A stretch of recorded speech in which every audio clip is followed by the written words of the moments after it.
অন্নপূর্ণা যোজনার ৩,০০০ টাকা পাওয়া নিয়ে এই মুহূর্তে আমাদের রাজ্যের বিভিন্ন জায়গায় জল্পনা কল্পনার শেষ নেই।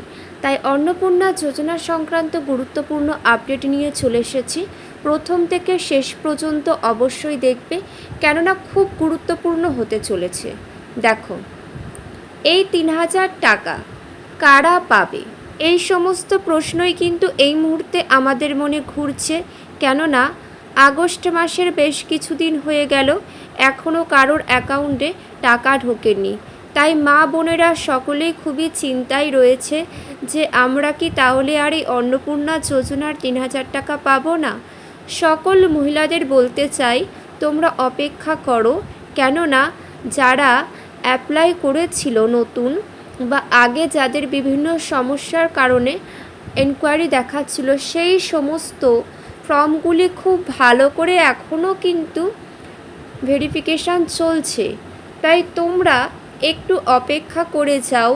আর আমাদের মুখ্যমন্ত্রী আমাদেরকে আশ্বাস দিয়েছেন যে 17ই আগস্ট থেকে মূলত সবার অ্যাকাউন্টে এই তৃতীয় কিস্তির টাকা পৌঁছে যাবে। তাই তোমরা একটু অপেক্ষা করো, দেখা যাক। আশা করছি 17ই আগস্টের পর থেকে সমস্ত অ্যাকাউন্টেই যারা যোগ্য তারা কিন্তু এই টাকা পেয়ে যাবে।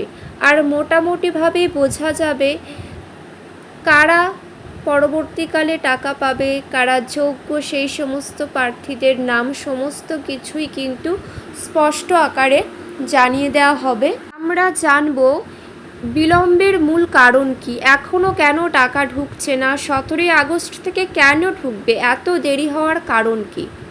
দেখো, আমাদের রাজ্যে বসবাসকারী অঙ্গনারী কর্মী, প্যারা টিচার, সিভিক ভলেন্টিয়ার, এই সমস্ত কর্মরত মহিলারা অনেকেই কিন্তু এই ফর্ম ফিল আপ করেছে।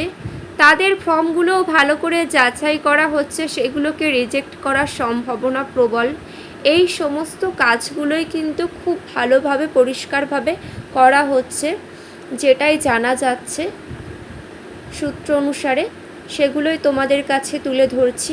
দেখো, ভুয়ো আবেদন বা একাধিক অ্যাকাউন্টের সমস্যা রুখতে প্রশাসনিক টিম বাড়ি বাড়ি গিয়ে নথি যাচাই করছে, বা যে সমস্ত ফর্মগুলি ফিল আপ করা হয়েছে সমস্ত ডকুমেন্টস ভালোভাবে কিন্তু যাচাই করা হচ্ছে।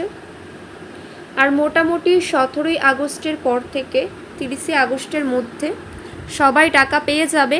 আর যাদের ফর্মগুলি আন্ডার এনকোয়ারিতে ছিল, বেশিরভাগ ফর্মই কিন্তু অ্যাপ্রুভ করে দেওয়া হবে। মুখ্যমন্ত্রী বারবার ঘোষণা করেছেন যে যারা পশ্চিমবঙ্গে বসবাসকারী মহিলা এই টাকা পাওয়ার যোগ্য, তারা কেউ বঞ্চিত হবে না, এমনটাই জানা যাচ্ছে। দেখো, নবান্ন ও সমাজ কল্যাণ দপ্তর সূত্রে জানানো হয়েছে, যাচাই প্রক্রিয়ার যোগ্য বিবেচিত সমস্ত মহিলারা অ্যাকাউন্টে চলতি মাসের মধ্যেই ডিবিটির মাধ্যমে ধাপে ধাপে এই টাকা কিন্তু পেয়ে যাবে। আচ্ছা, তোমরা কিন্তু চেক করে নেবে তোমাদের ডিবিটি লিঙ্ক ঠিকঠাক রয়েছে কিনা, আধার কার্ডের সাথে মোবাইল নম্বরের লিঙ্ক রয়েছে কিনা, ব্যাংক অ্যাকাউন্ট নম্বর ঠিকঠাক আছে কিনা, এই সমস্ত কিছু কিন্তু তোমাদের দায়িত্ব। তোমরা এগুলোকে চেক করে নেবে, কারণ তোমাদের হাতে। এগুলোর মধ্যে কোনো ভুলভ্রান্তি থাকলে সরকারের কিন্তু কিছু করার নেই। আর চারিদিকে অনেক বিভ্রান্তিমূলক কথা শোনা যাচ্ছে, এই সমস্ত বিভ্রান্তিমূলক কথা শুনে তোমরা হতাশ হবে না, অপেক্ষা করো। আমাদের সরকার আমাদের আশ্বাস দিয়েছেন, আশা করি তিনি সময় মতো সবাইকে অ্যাকাউন্টে টাকা পাঠিয়ে দেবে। দেখো, অনলাইনে আবেদনের স্থিতি জানবার জন্য তোমাদের কিন্তু স্ট্যাটাস অবশ্যই চেক করতে হবে, মাথায় রাখবে তোমরা। দেখে নাও, অফিসিয়াল ওয়েবসাইট সমস্ত কিছুই তুলে ধরলাম। সবাই খুব ভালো থেকো।